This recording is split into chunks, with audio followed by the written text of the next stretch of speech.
The police in Kilifi County are investigating more deaths connected to the suspected cult in Binzaro area, which is located within the vast Chakama Ranch. The latest discovery shows that 3 shallow graves containing fresh human bones and skulls has raised fears of more deaths linked to cult practices.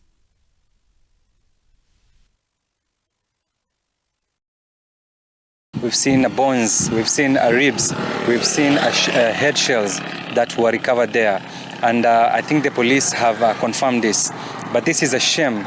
This is a shame from our Ministry of Interior that we wait until a disaster occurs. That's when we start being reactive instead of being or have been proactive. Hyenas are digging the Kwabinzaro area, Shakahola 2. Hyenas are eating dead bodies. The exhumation process that was supposed to be done by the government, it is unfortunately that is being done by wild animal. This is the total disrespect of a human being. Tangu lini miili ya wapendwa wetu ikaanza kufukuliwa na fisi? Chenye tunauliza ni serikali, mko wapi? Tunataka usaidizi, mkuje tufukue ile miili. Allow us to get to some political news where, in what appears to be the beginning of another political showdown, the government insists that the DCP leader, Rigathi Gachagua, must, upon his return, substantiate his claims that Kenya's fifth administration is conducting business with the terror groups. The Interior CS Kipchumba Murkomen reiterated on Monday that Gachagua must record a statement regarding his weekend allegations. He warned that the former deputy president has crossed the red line and must defend his claim or face accountability.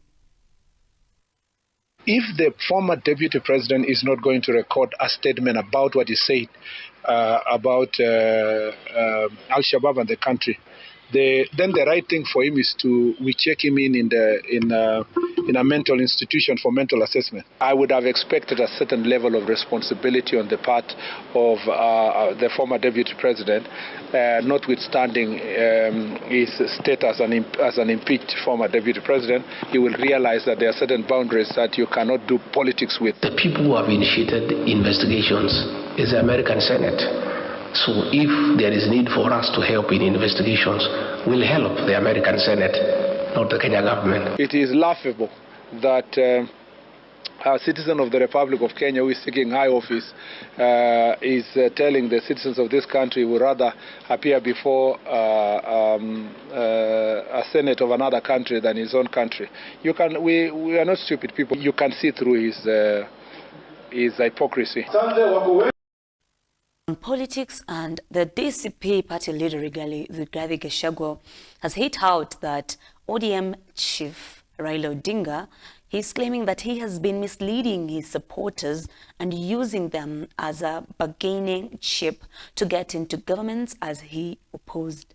Gachagua, who spoke during an engagement with Kenyans living with Southern California in America, rallied them to kick both Odinga and President William Ruto from office in the 2027 general election.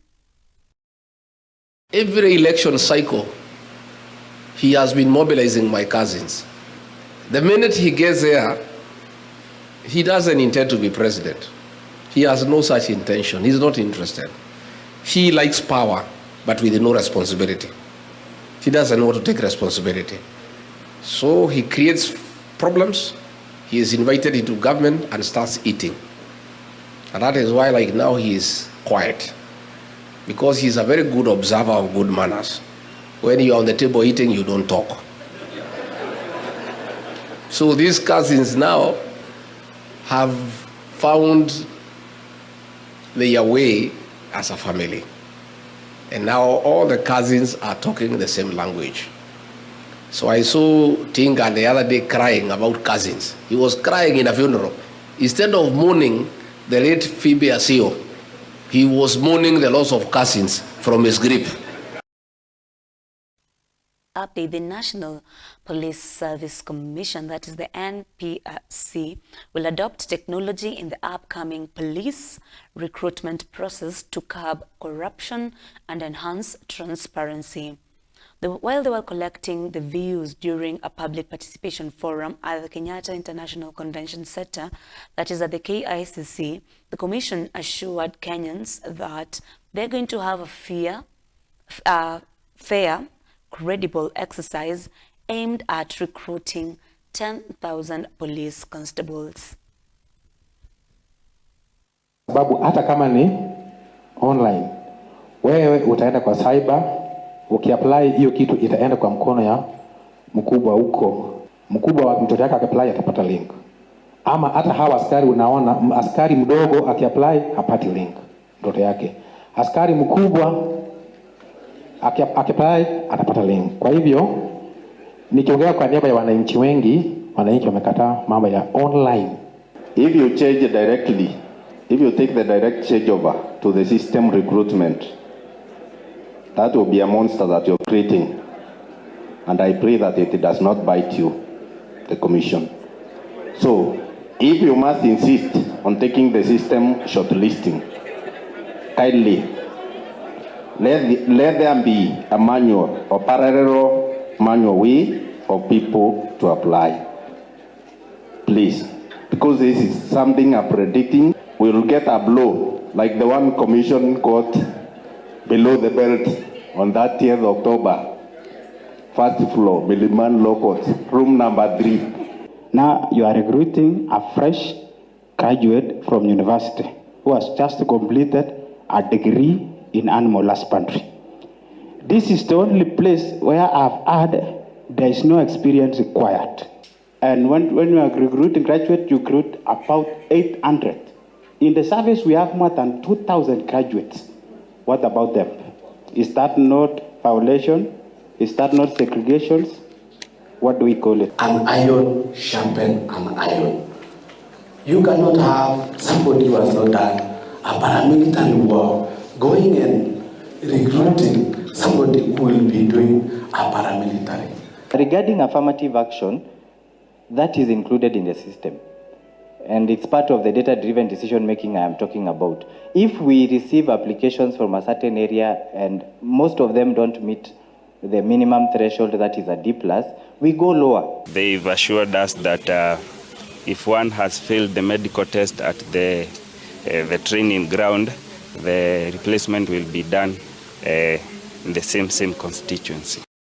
And now let's head on straight to the news making headlines, or to the dailies, where we're going to start with the Standard, and the headline is Shielding Langat.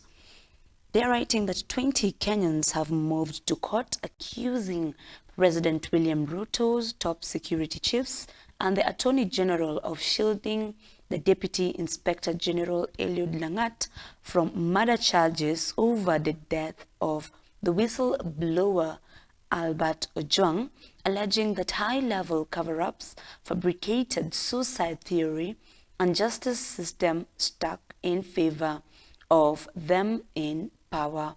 That full story is on page 6. And other stories which are going to be featured on that Standard, we have torture in prisons, still and the rap, meaning there's a story that's supposed to come up from that. And we have rights defenders warn that torture injury and deaths in prison are routinely concealed, and they are now calling for full accountability, independent oversight, and urgent reform. And the full story is on page 10.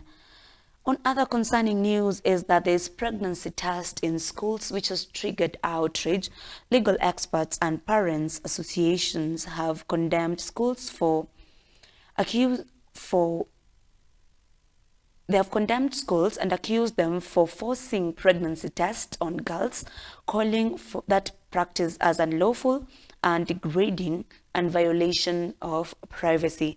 The full story is on page 2 if you want to get to understand their reasoning. And if you agree with them or you don't agree with them, you can send us your feedback through our comment section or through our social media platforms. And on the pullout, we have the Financial Standard, where they talk of the fertilizer policy driving farm out of business. So you can go and get yourself the Standard and you can get to find the full story.